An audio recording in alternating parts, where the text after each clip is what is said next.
हमारा room 2 number का है, तुम गाड़ी वाले को पैसा दे देना। हमारी होटल स्विस होटल के बाजू में है, जो धनलक्ष्मी बैंक के सामने है। घूमने फिरने के पैसे मैं तुम्हारे अकाउंट में डाल दूंगा, तुम मेरी तरफ से एक श्रीफल मंदिर में रख देना। मित्रों, इस मैसेज में आपको पहली नजर में कुछ भी असामान्य नहीं दिखेगा, लेकिन इस मैसेज में एक खुफिया बात की गई है। आइए हम आपको दिखाते हैं। 2 नंबर का पैसा स्विस बैंक के अकाउंट में रख देना। वाह, क्या दिमाग लगाया है दोस्तों। इसे कहते हैं क्रिप्टोग्राफी। जब किसी बात को किसी गुप्त कोड में बदल दिया जाता है तो इसे इनक्रिप्शन कहते हैं, और इस इनक्रिप्शन को कोडिंग और डिकोड करने की प्रक्रिया को क्रिप्टोग्राफी कहा जाता है। और आपको जानकर आश्चर्य होगा कि ऐसी क्रिप्टोग्राफी हमारे वैदिक ग्रंथों में भी देखने को मिलती है। अब वेंकटेश अष्टोत्तर शतनामावली के इस श्लोक को देखो। गोपी भाग्य मधुव्रत श्रृंगी सुद्धि संधिगा खलाजीविताक्टव गलहालर संधारा। इस श्लोक में एक जादुई संख्या 3.14192653539 छिपी हुई है, जो पाई के मूल्य को 31 अंकों तक एकदम सही दर्शाती है। लेकिन इस श्लोक का पाई के मूल्य के साथ इंक्रिप्शन कैसे किया गया है, यह जाने इससे पहले इस श्लोक का अर्थ जान लेते हैं। हे गोपियों के भाग्य, राक्षस मधु का नाश करने वाले, मवेशियों के रक्षक, समुद्र की गहराई तक जाने वाले, दुष्टों का नाश करने वाले, कंधे पर हल रखने वाले और अमृत के वाहक श्री कृष्ण, आप हमारी रक्षा करें। इस श्लोक में भगवान श्री कृष्ण की स्तुति की गई है। अगर कोई भी व्यक्ति इस श्लोक के एक भी अक्षर को कम कर देता है या बढ़ा देता है या बदल देता है तो पाई की यह जादुई संख्या नहीं मिलेगी। लेकिन रचनाकार ने इस श्लोक को पाई के मूल्य में कैसे कन्वर्ट किया, यह जानने के लिए हमें इंक्रिप्शन के कटपयादी सिद्धांत को समझना पड़ेगा। तो आप कहेंगे कि यह कटपयादी सिद्धांत क्या है? तो यह कटपयादी सिद्धांत में संस्कृत भाषा के स्वर और व्यंजन को संख्याओं में बदल दिया जाता है। जैसे कि क, तक, प या व्यंजनों को 1 अंक कहा जाएगा, ख, ठक, फ, र व्यंजनों को 2 अंक से कोडिंग किया जाता है। इसी प्रकार सभी व्यंजनों को 1 नंबर दिया जाता है, जिसे इस कोष्टक में बताया गया है। किसी संयुक्त व्यंजन में केवल बाद वाला व्यंजन ही लिया जाएगा और स्वरों का मूल्य 0 निश्चित किया गया है। और इस सिद्धांत के अनुसार अष्टोत्तर शतनामावली के सभी श्लोकों की रचना इस तरह से की गई है कि हमें पाई का मूल्य मिले। जैसे कि ग का मूल्य है 3, प का मूल्य है 1, भ का मूल्य है 4। इसी तरह सभी व्यंजनों को संख्याओं में बदल लिया जाता है।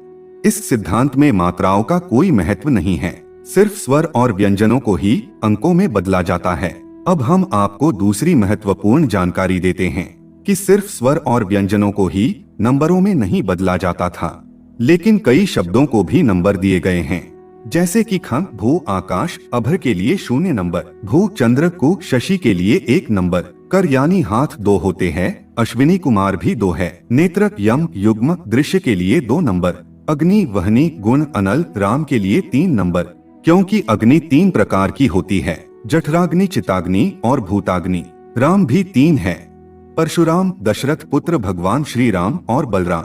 इसी प्रकार दूसरे अंकों को भी कई शब्दों का प्रतीक बनाया गया है। जैसे कि रस के प्रकार 6 होते हैं तो 6 नंबर रस का, 11 नंबर रुद्र का, आदित्य 12 होते हैं तो 12 नंबर आदित्य का, नक्षत्र 27 होते हैं तो 27 नंबर नक्षत्र का, 7 नंबर अश्व यानी कि घोड़े का होता है। हमारे प्राचीन ग्रंथों में प्रतीकों का, अलंकारों का और रूपकों का भरपूर उपयोग किया गया है। क्या सूर्य के घोड़े 7 अंक को दर्शा रहे हैं, जो सूर्य प्रकाश के 7 रंगों की ओर इशारा कर रहे हैं, जिसे कई लोग मात्र एक कल्पना और मिथक मानते हैं। अब हम आपको मुहूर्त चिंतामणि का एक श्लोक दिखाते हैं। सूर्येश पंचाग्निर्साष्टनंदा सूर्यादिवारे तिथ्यो भवंती। इस श्लोक में संख्याओं का इनक्रिप्शन यानी कि कोडिंग किया गया है। जैसे कि सूर्य, ईश, पंच, अग्नि, रस, अष्ट, नंद। यह सभी शब्द शाब्दिक अर्थों को नहीं लेकिन संख्याओं को दर्शा रहे हैं। आइए अब हम इसे जानते हैं। सूर्य 12 हैं। 12 महीनों के नक्षत्र में सूर्य के अलग अलग नाम हैं। जैसे कि सूर्य, भानु, रवि, हिरण्यगर्भ, भास्कर, आदित्य, मरीचि, खग, मित्र, पूषा, सविता, अर्क। तो इससे हमें द्वादशी तिथि पता लगी। ईश रुद्र का समानार्थी शब्द है। ईश को रुद्र के अर्थ में लेने पर 11 रुद्रों से एकादशी तिथि का होना पता लगा। पंच, इससे 5 अंक का बोध होता ही है, तो पंचमी तिथि पता लगी। अग्नि, इससे 3 अंक का भान होता है, क्योंकि अग्नि 3 प्रकार की होती है, तो तृतीया का पता लगा। रस, स्वाद 6 हैं, तो इससे षष्ठी तिथि का पता लगा। मधुर, मीठा, अम्ल, खट्टा, लवण, नमकीन, तिक्त, तीखा, कटु, कड़वा और कषाय, कसैला। अष्ट, सीधे सीधे 8 के अंक को बताता है, अतः अष्टमी तिथि पता लगी। नंद, नंद वंश के 9 राजा प्रसिद्ध हैं, अतः नवमी का भान हुआ। और सूर्यादिवारे तिथ्यो भवंती से पता लगता है कि गिनने का क्रम सूर्यवार यानी कि रविवार से होगा, अतः दग्ध तिथियां ये हैं। रविवार को द्वादशी, सोमवार को एकादशी, मंगलवार को पंचमी, बुधवार को तृतीया, गुरुवार को षष्ठी, शुक्रवार को अष्टमी और शनिवार को नवमी। तो इस तरह से प्रयत्न करने पर हम श्लोक के गूढ़ रहस्य को जान सकते हैं। हाँ, इसके लिए हमें पौराणिक कथाओं, मान्यताओं का ज्ञान अत्यावश्यक है। जब कोई उपरोक्त श्लोक का अनुवाद करता है और उसे श्लोक के इस इंक्रिप्शन के बारे में कोई भी ज्ञान नहीं होगा, तो उस अनुवाद में असत्य बात ही अनुवाद होगी।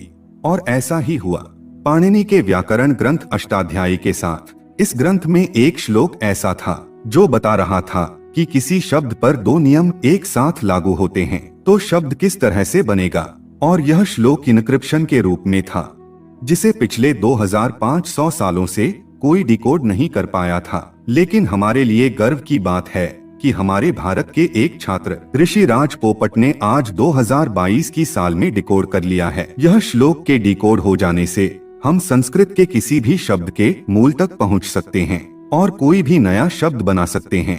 अगर आप ऋषिराज पोपट का इंटरव्यू देखना चाहते हैं तो उसकी लिंक हम डिस्क्रिप्शन में दे देंगे। बड़ी संक्षिप्त में बताने की कोशिश करूंगा आपको। पाणिनि ने जो है 500 BC के आसपास तकरीबन 4000 सूत्र लिखे, और वो 4000 सूत्र एक मशीन के तौर पे जो है चलते हैं। एक मशीन ही समझ लीजिए उनको। और वो 4000 सूत्र क्या करते हैं, कोई भी संस्कृत का शब्द हो उसकी उत्पत्ति में मदद करते हैं, उसको बनाने में मदद करते हैं बहुत सरल शब्दों में। तो जैसे कि दृश धातु ले लीजिए। दृश का मतलब है देखना। तो दृश में आपने अगर आपको उससे अब हिंदी में जैसे कि अलग अलग शब्द है, दर्शन हो गया, दृष्टि हो गया, दर्शिता हो गया, है ना, तो दृष्टि गोचर हो गया। तो बहुत सारे जो ये शब्द है ये सब दृश धातु से आते हैं। इस नियम के डिकोड हो जाने से संस्कृत भाषा कंप्यूटर के एल्गोरिदम की तरह काम करने लगेगी और आर्टिफिशियल इंटेलिजेंस की तरह नए शब्द आसानी से बनाए जा सकेंगे। अब हमें यह प्रश्न होता है कि हमारे ऋषियों ने ऐसा इंक्रिप्शन क्यों किया था। ऐसा इसलिए किया जाता था क्योंकि कोई भी महत्वपूर्ण जानकारी किसी कुपात्र के हाथों में ना चली जाए और वह उसका गलत इस्तेमाल ना करें। जैसे कि आज के समय में भी आधार कार्ड के डाटा को हैकर से सुरक्षित रखने के लिए इनक्रिप्ट किया जाता है। अगर वह हैकर को मिल भी जाता है तो भी वह उसे जान नहीं पाता क्योंकि वह इनक्रिप्टेड होता है। साथ में हम आपको यह भी बता देते हैं कि आधार में PKI 2048 और ACE 256 एन्क्रिप्शन का इस्तेमाल हो रहा है। इस एन्क्रिप्शन को तोड़ना बेहद खर्चीला और लंबा प्रोसेस है, जिसे तोड़ने में धरती पर उपलब्ध 3 सुपर कंप्यूटरों को भी अनंत काल लगेंगे। इसी तरह हमारे कई प्राचीन ग्रंथों में क्रिप्टोग्राफी का इस्तेमाल किया गया है। जैसे कि सिद्धार्थनमाला ग्रंथ के श्लोकों में हमें पाई का मान मिलता है। मुहूर्त चिंतामणि ग्रंथ के श्लोकों में भी क्रिप्टोग्राफी देखने मिलती है।